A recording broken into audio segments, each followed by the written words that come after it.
शुरुआत उत्तर प्रदेश में संभल की खबर से हम कर रहे हैं, जहां जामा मस्जिद के सर्वे को लेकर आज जमकर हंगामा हुआ। नाराज भीड़ ने पथराव कर दिया और उसके बाद पुलिस ने लाठीचार्ज किया, आंसू गैस के गोले छोड़े। फिलहाल संभव में तनाव बना हुआ है, भारी तनाव है। इस सब के बीच बड़ी खबर यह है कि हिंसा में 3 लोगों की मौत हो गई है। यह गंभीर खबर आई कि हिंसा में 3 लोगों की मौत हुई है। इससे पहले खबर आई थी कि 2 लोगों की मौत हुई है, लेकिन अब मुरादाबाद मंडल के कमिश्नर ने बताया कि 3 लोगों की इस हिंसा में मौत हुई है। पत्थरबाजी के बाद उपद्रवियों ने जमकर आगजनी भी की थी, पुलिस पर पथराव किया था, कई पुलिसकर्मी घायल हुए हैं। संभल आपको लिए चलते हैं, हिमांशु मिश्रा वहीं पर हमारे संवाददाता मौजूद हैं। हिमांशु, सबसे पहले इस समय स्थिति क्या है और अभी तक का पूरा अपडेट? सबसे पहले स्थिति जो मस्जिद है, आसपास का जो पूरा इलाका है, वहां पर अब चूंकि पुलिस ने इतनी ज्यादा गश्त कर दी है कि कंट्रोल में है।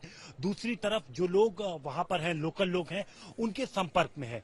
इस वक्त हम यहां पर जहां मौजूद हैं, ये एसपी सिटी का ऑफिस है और यहां पर आप देखिए तमाम जो आला अधिकारी हैं, सिर्फ संभल जिले के ही नहीं बल्कि जो मुरादाबाद रेंज के कमिश्नर हैं और तमाम जो अधिकारी हैं वो यहां पर पहुंचे हुए हैं और लगातार मीटिंग जारी है। पिछले 1 घंटे से यहां पर मीटिंग जारी है, हालात को लेकर के चर्चा की जा रही है, क्योंकि लगातार इस दौरान जो पुलिस है वो बातचीत कर रही है जो इलाके के लोग हैं, क्योंकि कई ऐसी चीजें हैं जो अफवाह के रूप में इलाकों में फैल रही है। क्योंकि पुलिस का साफ तौर पे कहना है जो पत्थरबाजी या जो भी घटनाएं हुई थी वो मस्जिद के 200 से 300 मीटर के रेंज में थी, लेकिन कई बार बीच में ऐसी खबरें भी आ रही हैं कि कहीं और से हिंसा हुई है। पुलिस उसको क्लियर डिनाई कर रही है, लेकिन पुलिस ने अभी जो चीजें क्लियर बताई वो मैं आपको बताता हूं। एक तो मरने वालों की संख्या 3 हो गई है जी। बिलाल, नदीम, नईम और रुमान, ये 3 लोग हैं जिनकी मौत हुई है। लेकिन कैसे और किन परिस्थितियों में, पुलिस का कहना है कि उनकी मेडिकल रिपोर्ट, जब पोस्टमार्टम रिपोर्ट आएगी तो उसके बाद वो स्पष्ट करेंगे। दूसरी तरफ पुलिस का कहना है कि तकरीबन 10 के आसपास लोग जो गिरफ्तार किए गए हैं अब तक, ये संख्या लगातार बढ़ रही है, जिसमें 2 महिलाएं भी शामिल है। पुलिस को क्लियर उनके फुटेज मिले थे जिसमें वो छतों से पत्थर जो पुलिस की टीम थी उसके ऊपर मार रहे थे। तो ये जो पूरा सर्कमस्टेंसेस है उसको अब एक सिलसिलेवार तरीके से उतारने की कोशिश की जा रही है। हिमांशु, 1 मिनट आपको रोक रहे हैं। मुरादाबाद के कमिश्नर अंजने कुमार की बाइट, उनकी प्रतिक्रिया हिमांशु मिल गई है, उसके बाद आप अपनी बात पूरी कीजिएगा प्लीज।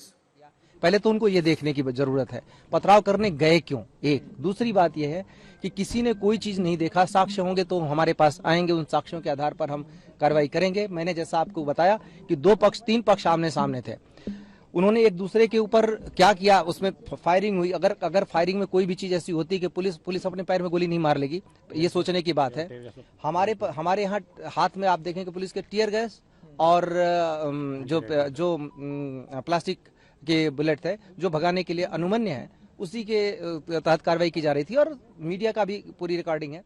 तो उसमें कोई आरोप लगाने से पहले ये सोचे कि, और पूछना चाहिए सबको सवाल कि उनके बच्चे, उनके परिवार वाले उस जगह पे पथराव करने क्यों जा रहे हैं, क्या वजह आ गई, क्या हो रहा है ऐसा जिसकी वजह से उन्हें पथराव करना चाहिए। तो सबसे पहले तो सवाल सोचने की ये है, कोई भी इस तरीके का इल्जाम लगाने से पहले खुद को देखे कि कोई ऐसी धर्म का काम करने नहीं जा रहा था, कोई पुण्य का काम करने नहीं जा रहा था, किसी की मदद करने नहीं जा रहा था, पढ़ाई करने नहीं जा रहा था, नौकरी करने नहीं जा रहा था।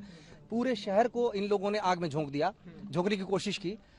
हमारे सारे जो जवान हैं अपनी जान की परवाह किए बिना उसको झेल रहे हैं, देख रहे हैं। अगर ऐसा ही होता कि पुलिस को गोली मारनी होती तो बहुत सारी वजहें थी कि 2-2, 3-3 जगह पे हुआ और जिस तरीके की चीजें थी, अगर गोली चलाने का रहता तो गोली चलाते। ये सब बेवजह की बातें लोग करेंगे, पर इसकी वजह से उन सबके गुनाह नहीं छुप जाएंगे। जैसी कार्रवाई होगी वैसी कार्रवाई करेंगे और इसमें पूरी जांच के बाद करेंगे। मैं न पहले से किसी को दोषी बना रहा हूं, न पहले से किसी को कह रहा हूं कि वो निर्दोष है, न मैं ये कह रहा हूं कि किसी की चीज से इनकार कर रहा हूं। जैसे साक्ष्य होंगे, साक्ष्यों के अनुरूप आएंगे, हम उस पर कार्रवाई करेंगे। देखिए, मैंने कहा 15 लोगों को अभी तक डिटेन किया गया, जो अभी तक ही सूचना है, अभी और भी चल रहा है। इसमें ये भी मैं श्योर कर दूं कि अभी हम लोगों की बैठ के चर्चा भी हुई है, किसी भी निर्दोष को परेशान नहीं किया जाएगा और साक्ष्यों के आधार पर ही लोगों के विरुद्ध कार्रवाई की जाएगी, ये तय किया गया है। हमारे पास सबके रिकॉर्डिंग्स हैं, उस रिकॉर्डिंग्स के अनुरूप किया जाएगा। और जो पथराव वाली जगह, जामा मस्जिद में जिस समय ये चीज हुआ वो नमाज पढ़ने का टाइम नहीं था, तो जाहिर सी बात है कोई वहां ये न कहे कि मैं तो तमाशा देखने गया था या मैं नमाज पढ़ने गया था या मैं किसी और काम से गया था।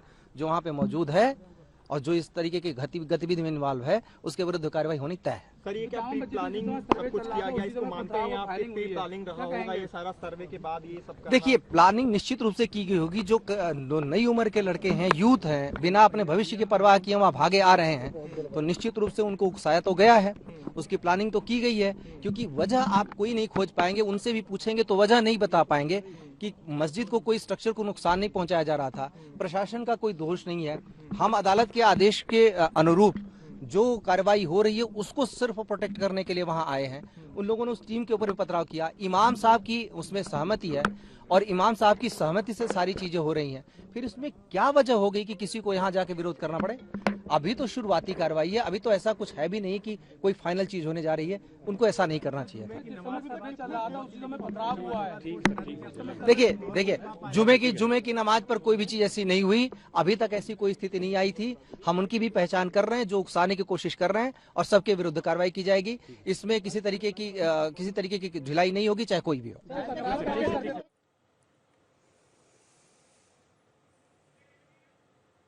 आइए फिर से आपको हम संभल लिए चलते हैं। 6 तस्वीरें आपको दिखा रहे हैं। स्थिति इस समय संभल में तनावपूर्ण बनी हुई है। 3 लोगों की मौत की खबर आई है और अभी तक का पूरा अपडेट संभल में ही उसी जगह पर, हिंसा वाली जगह पर मौजूद हमारे संवाददाता हिमांशु दे रहे हैं। हिमांशु मिश्रा, बताइए हिमांशु।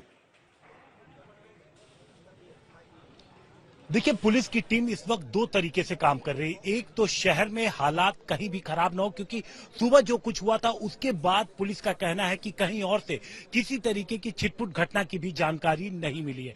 यानी 10:30 से 11 के बाद कोई भी और पुलिस का कहना है कि उनके पास कोई हिंसा की जानकारी नहीं मिली है। पुलिस पूरे शहर में गश्त कर रही है। धारा 144 जो अब 163 BNS है वो पूरे शहर में लागू कर दिया गया है। अब पुलिस इन्वेस्टिगेशन कर रही है। इन्वेस्टिगेशन में जो 3 मौतें हुई हैं, जिनपे जब हमने पुलिस से पूछा, उनका कहना है कि वो इन्वेस्टिगेशन के बाद साफ होगा कि किन परिस्थितियों में मौत हुई थी, कहां पर वो पहुंचे थे, कैसे उनकी मौत हुई, क्या उनको चोट लगी। ये डॉक्टर्स को भी यहाँ पर अभी हमने देखा कि जो CMO हैं वो भी यहीं पर पहुंचे, अंदर वो भी पहुंचे हुए हैं, ताकि स्पष्ट हो सके कि जिनकी मौत हुई है किन परिस्थितियों में हुई। और जिन पुलिस वालों को चोट लगी है, किसी को छर्रा लगा है, किसी के पैर में गोली लगी है, तो उनको ये चोट कैसे पहुंची। अब इसके बाद पुलिस ने जो तमाम CCTV कैमरे हैं उनके पुलिस ने फुटेज इकट्ठा करने शुरू किए हैं। अब इसी के तहत पुलिस ने अब तक जो 10 गिरफ्तारी की है, जिसमें 2 महिलाएं शामिल हैं, वो इसी इन्वेस्टिगेशन के बाद जो इंफॉर्मेशन मिली उसके बाद पुलिस ने ये गिरफ्तारियां की हैं। तो पुलिस का कहना है कि मौके पर क्या बाहर के लोग भी थे, ये इन्वेस्टिगेशन के बाद ही साफ हो पाएगा। क्योंकि जब पूरे फुटेज की जांच की जाएगी तो उस फुटेज में ये देखा जाएगा कि क्या बाहर के लोग तो वहां पर मौजूद नहीं थे, और अगर बाहर के लोग थे तो क्या उन्हें साजिश के तहत वहां पर बुलाया गया था।